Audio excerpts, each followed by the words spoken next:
언제나 필승! 네, 반갑습니다. 필승입니다. 네, 반갑습니다. 자, 이번에 분석해드릴 기업은 BNK 금융주주입니다. 자, 일단 금융주들의 소외가 이제 점차 벗겨지고 있어요. 그러니까 지금까지 굉장히 소외되었던 점이 턴어라운드가 진행되면서 다시금 관심을 받는 그런 지점이 현재 시작되고 있다고 저는 보고 있습니다. 그 전부터 저는 금융주들에 대한 관심을 가지고 있었고 텔레그램 방에서는 꾸준히 말씀을 드렸었죠. 저 역시나 대한민국의 핵심 금융주와 미국에서도 이제 핵심 금융주를 가지고 있고 둘 다 수익 중입니다. 대략 한 9%가량, 9%가량 수익 중이고 굉장히 좋은 흐름을 내고 있는 것은 맞아요. 특히나 보험업종도 가지고 있고 금융도 가지고 있습니다. 사실 시장에 좋지는 않아요. 굉장히 좀 좋지 않은 상황이고, 그럼 왜 좋지 않은 거를 왜 아는지를 좀 봐야 되는 것이고, 시장에 좋아지지 않을 가능성에 대해서도 좀 대비를 해야 되는 겁니다. 저 같은 경우는 미리 대비를 하고 있었고, 우리 필승 멤버분들은 다 아실 겁니다. 자, 일단 지금 시장이 왜 안 좋죠? 시장이 왜 하락을 하고 있습니까? 바로 금리 상승이죠. 금리가 상승해서 시장이 하락한다는 것은 금리가 상승함으로써 안 좋아지는 기업들의 주가가 하락한다는 것이고요. 금리가 상승함으로써 실적이 좋아질 수 있는 기업들의 주가는 상승한다는 겁니다. 그럼 어떻게 하면 되는 거죠? 금리가 상승할 때 실적이 좋아지는 기업들에 미리부터 투자하고 있으면 완사 오케이. 계좌를 지속적으로 늘려갈 수 있다. 이렇게 보면 되는 겁니다. 그럼 왜 금리가 상승함으로써 좋아지는 기업들이 있는데 증시가 이렇게 빠지느냐? 당연한 거죠. 금리가 상승한다는 것은 그 전까지 금리가 하락했다는 겁니다. 금리가 하락하면 하락할수록 좋아지는 기업들의 주가가 상승하는 것이고요. 반대로 금리가 상승할 때 좋아지는 기업들의 주가는 당연히 소외되는 것이죠. 그러한 것들이 반복되다 보니까 금리 하락기에 유리했던 기업들의 시가총액 비중이 높았던 겁니다. 그렇기 때문에 금리 상승기에 좋았던 기업들의 주가가 아무리 좋다 한들 지금까지, 그 전까지 상승했던 기업들의 주가가 하락하면서 전체 증시를 끌어내리고 있는 형국이다. 그러니까 걱정할 것이 없는 거죠. 이제 그거 다르게, 이제 경기가 안 좋아서 하락할 때도 있습니다. 그럴 때도 문제가 없는 겁니다. 왜냐면, 자, 경기가 안 좋습니다. 그럼 당연히 경기 민감주들의 주가는 하락할 수밖에 없겠죠. 그 반대급부로 경기가 안 좋음에도 불구하고 성장하는 기업들이 있어요. 그 경기의 특성상을 살려서 성장하는 기업들이라던가 아니면 그냥 구조적으로 기업 자체가 워낙에 뛰어나서 성장하는 기업들, 경쟁사들이 망해서 성장하는 기업들의 그런 주가는 당연히 극도로 좋습니다. 왜냐하면 성장이 얼마 나오지 않는 그런 시기이기 때문에 성장이 조금만 나와줘도 쏠림 현상이 지속되기 때문이죠. 그것이 지난 10년간의 대한민국 시장이었고 저는 그레이트 로테이션이라고 미리 필승 멤버분들에게 말씀을 드렸습니다. 그대로 진행되고 있는 것이고 그대로 주가 현상이 나타나고 있는 거죠. 달라지고 있는 겁니다. 금리 상승기에는 금리 상승에 대한 수혜를 받을 수 있는 그런 기업들을 볼 필요도 있다라고 저는 보고 있는 겁니다. 지금 BNK 금융주주를 처음 말씀드리는 것이 아니라 저는 공개적으로도 말씀드렸어요. 물론 저 같은 경우는 대한민국의 핵심 기업, 미국의 핵심 금융주에 투자함으로써 9%가량의 수익을 여전히 내고 있습니다. 자, 제가 예전에 관련 기업으로 어떤 기업을 먼저 말씀드렸죠? 네, 맞습니다. 메리츠 화재. 메리츠 화재 말씀드렸죠? 당연히 주가는 좋습니다. 주가는 좋고 이와 비슷하게 현대백화점 말씀드렸고 역시나 주가는 좋죠. 그러니까 이런 식으로 결국 오를 기업을 오른다는 거예요. 시대의 흐름을 놓치지 않는 것이 굉장히 중요합니다. 그 시대에 맞춰서 차기 주도주가 될 수 있는 기업들을 미리부터 선점해 나간다면 이런 식으로 리스크 없이 투자할 수가 있게 되는 겁니다. 물론 리스크가 없을 수는 없어요. 리스크를 줄일 수 있다는 겁니다.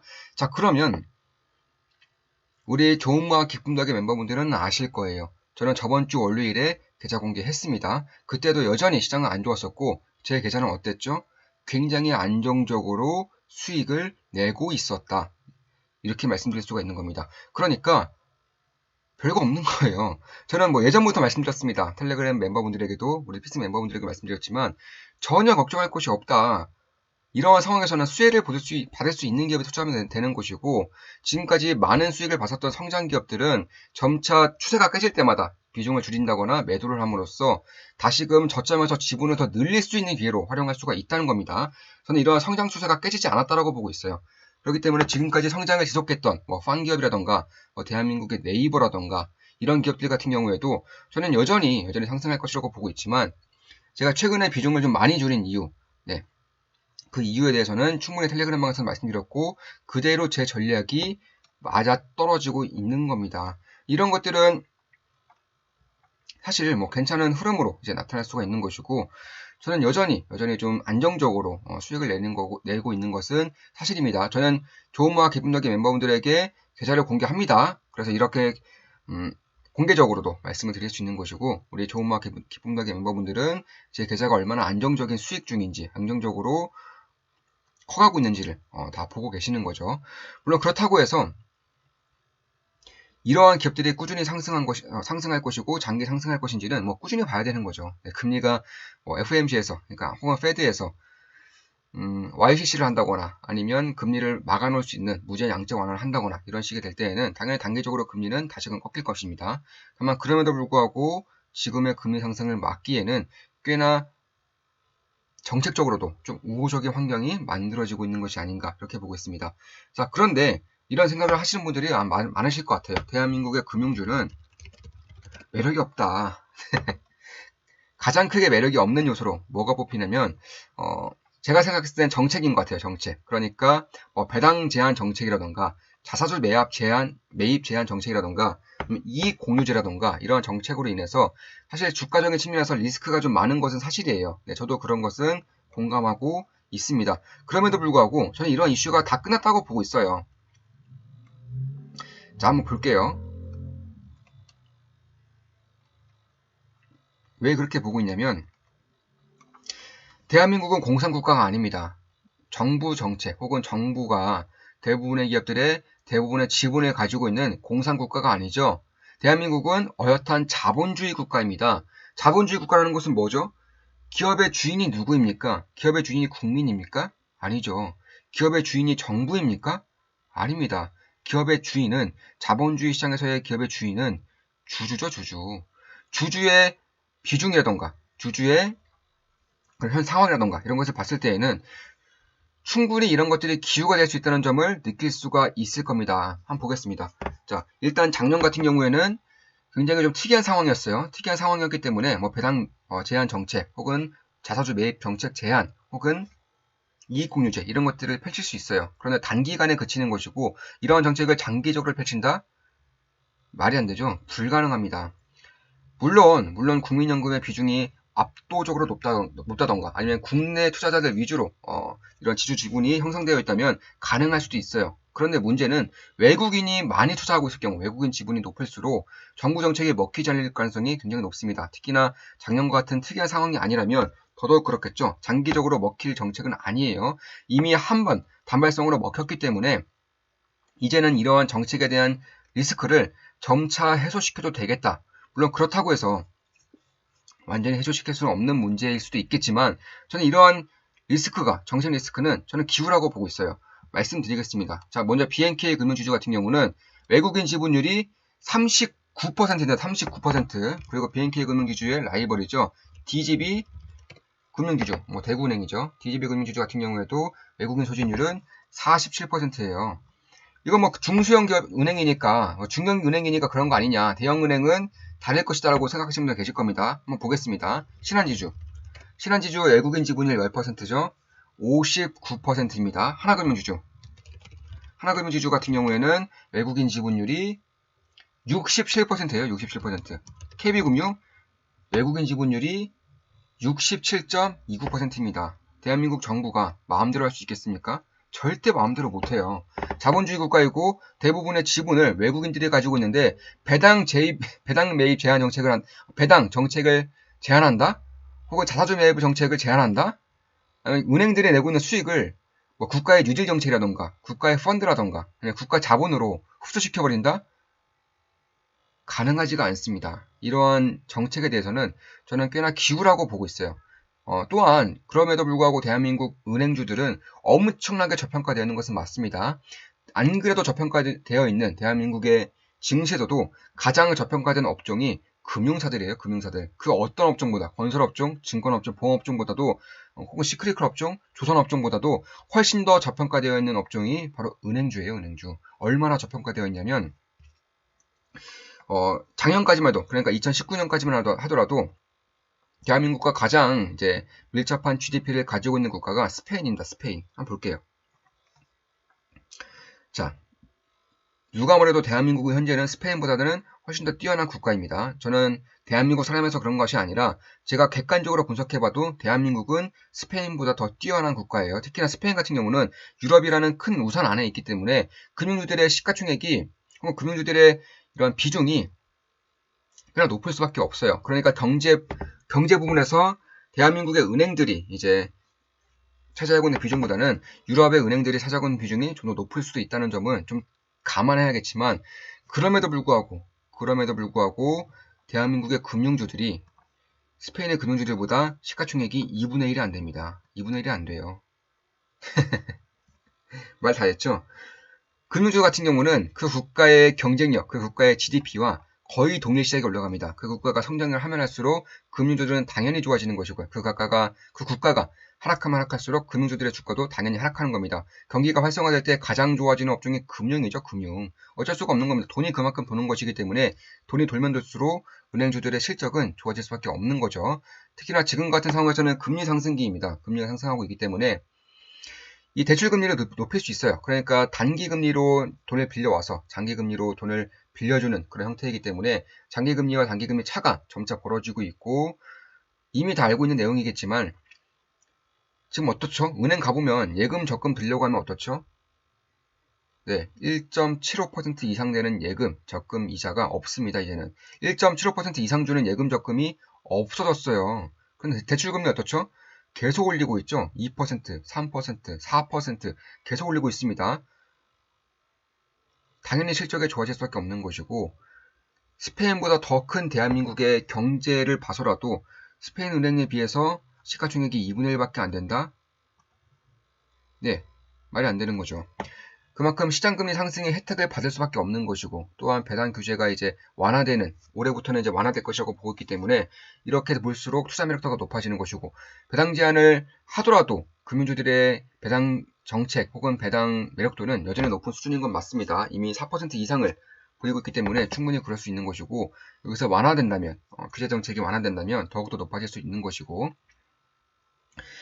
또한 PER이 현재 5 이하, 4 이하, 4.5 이런 식의 PER을 가지고 있는 기업들이 많기 때문에 역시나 저평가된 매력은 충분히 있다 이렇게 보고 있습니다. 그럼에도 불구하고 왜 BNK 금융주주를 그럼 제가 이렇게 공개적으로 분석을 하고 있느냐 이걸 좀 궁금하실 수도 있을 것 같아요.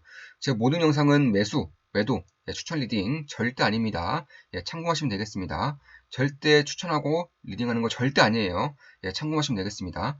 자, 일단 BNK 금융주주 같은 경우에는 저는 그 첫 번째로 그 구조가 마음에 들었어요. 구조가. 그러니까 은행업 외에, 그러니까 금융업 외에도 캐피탈, 투자증권, 저축은행 이런 쪽에 대한 이제 포트폴리오가 골고루 있기 때문에 결국 은행 쪽에서 안 좋더라도 설사 대출 규제를 심각하게 함으로써 대출에 대한 이익이 많이 나지 않더라도 캐피탈이라던가 대출 규제를 많이 하면 많이 할수록 캐피탈이라던가 저축은행에 대한 실적은 좋아집니다. 그래서 캐피탈이라던가 저축은행이 받쳐줄 수 있는 것이고 특히 투자증권도 있기 때문에 자산 버블이 가면 갈수록 높아질 수 있다는 점을 봤을 때에도 저는 꽤나 안정적인 그런 수익을 낼 수 있는 부분이 꽤나 많은 기업이 바로 BNK 금융지주다. 특히 무엇보다 이 BNK 금융지주 같은 경우에는 이제 울산이라던가 부산 쪽에 주 거처를 두고 있죠. 지금 이쪽 지역이 어떻죠? 네, 집값만 보면 알 수 있죠. 엄청나게 좋습니다. 왜 좋냐? 자, 대한민국의 철강 수도, 대한민국의 경기 시크릿컬 수도 같은 경우는 바로 부울경이죠. 부울경. 경상도예요. 경상도.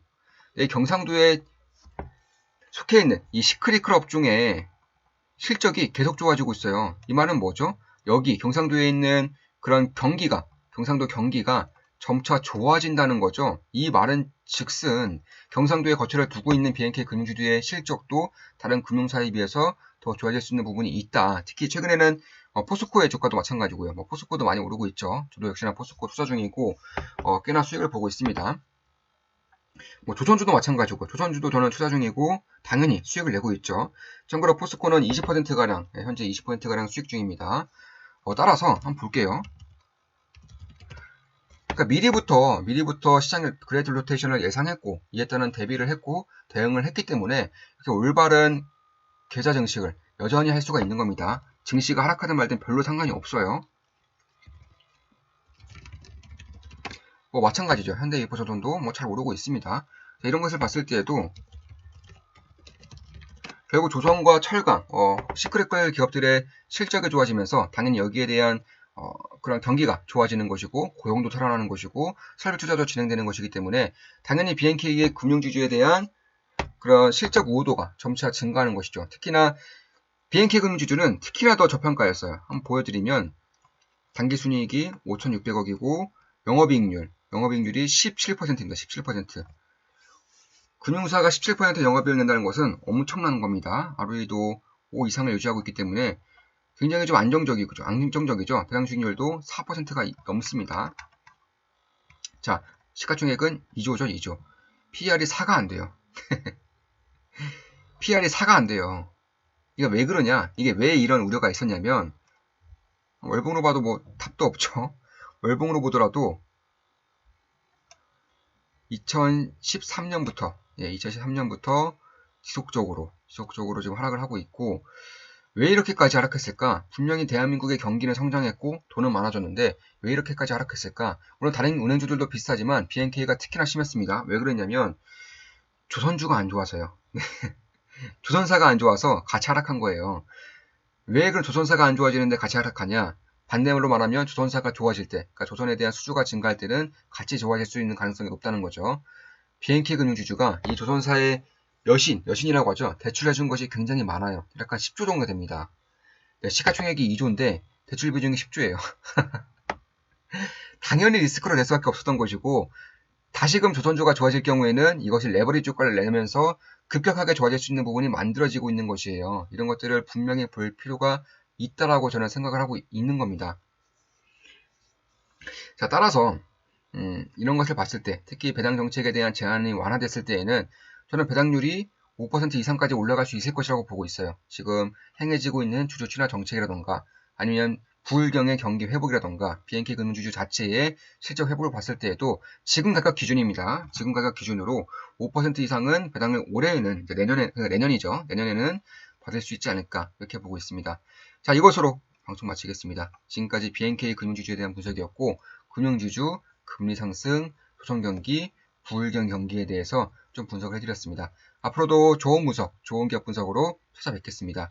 필승이었습니다. 필승!